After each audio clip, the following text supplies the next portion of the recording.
بسم اللہ الرحمن الرحیم۔ حضرت عبداللہ بن عمر رضی اللہ تعالیٰ عنہ سے روایت ہے، وہ فرماتے ہیں کہ رسول اللہ صلی اللہ علیہ وآلہ وسلم ایک مرتبہ کہیں سفر پر جا رہے تھے،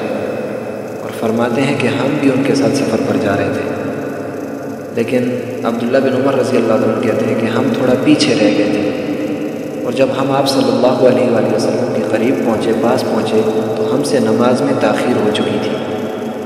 بس وہ فرماتے ہیں کہ ہم نے وضو کیا، یعنی جلدی جلدی وضو کرنے لگے،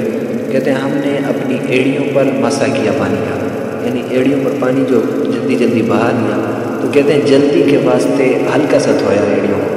کوئی خاص زیادہ پانی ان پر نہیں لگایا، تھوڑا سا پانی لگایا۔ تو فرماتے ہیں کہ بس نبی علیہ الصلوۃ والسلام نے جب یہ معاملہ دیکھا تو نبی علیہ السلام نے بلند آواز سے فرمایا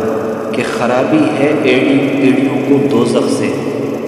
نبی علیہ الصلوۃ والسلام نے فرمایا کہ خرابی ہے ایڑیوں کو دوزخ سے۔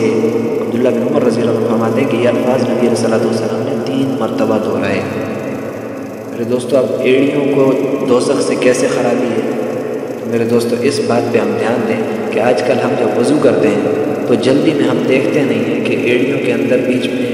یہ پھوٹی سی ہوتی ہے، ان کے اندر سوراخ ہوتے ہیں، تو سوراخ کی وجہ سے ان سوراخوں میں صحیح طریقے سے پانی نہیں جاتا۔ جب پانی صحیح طریقے سے نہیں جاتا تو دوستوں ہم تو جانتے ہیں کہ یہ پیر دھونا اس طریقے سے فرض ہے، تو یہ فرض گویا کہ ہم سے رہ گیا، جب فرض رہ گیا تو ہمارا وضو بھی نہیں ہوگا۔ تو نبی علیہ الصلوۃ والسلام نے اس معاملے میں اتنی احتیاط کی کہ اتنی سخت نبی علیہ الصلوۃ والسلام نے وعید بتائی کہ خرابی ہے ایڑیوں کو دوزخ سے۔ تو میرے دوستو، اللہ رب العزت سے دعا ہے کہ اللہ مجھے بھی اور آپ کو بھی صحیح طریقے سے اور ہر وضو کا رکن